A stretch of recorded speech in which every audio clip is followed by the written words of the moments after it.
I will show you how to prepare my coffee every morning.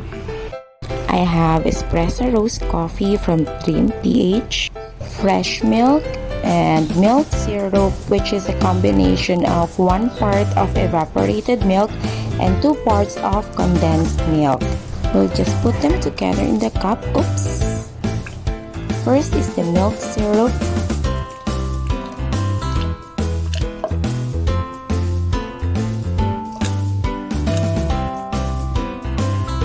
To be followed by the fresh milk.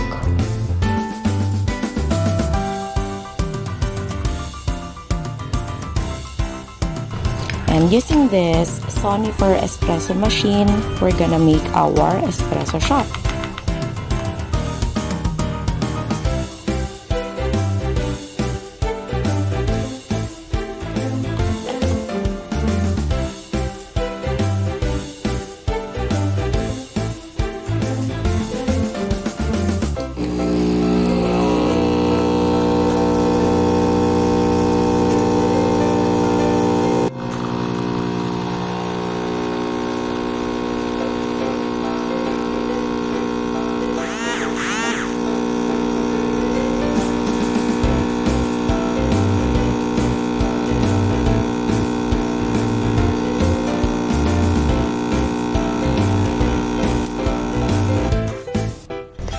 Look at my first espresso shot. It's so foamy.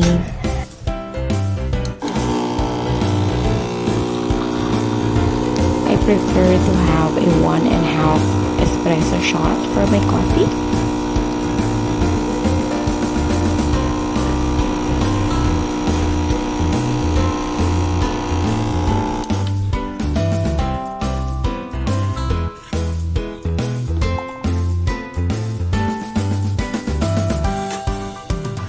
And then we'll put some pieces of ice. Oops!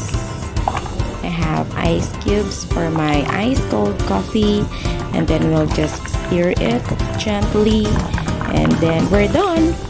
We have our own iced coffee. And now we are ready to have a sip on our ice cold coffee.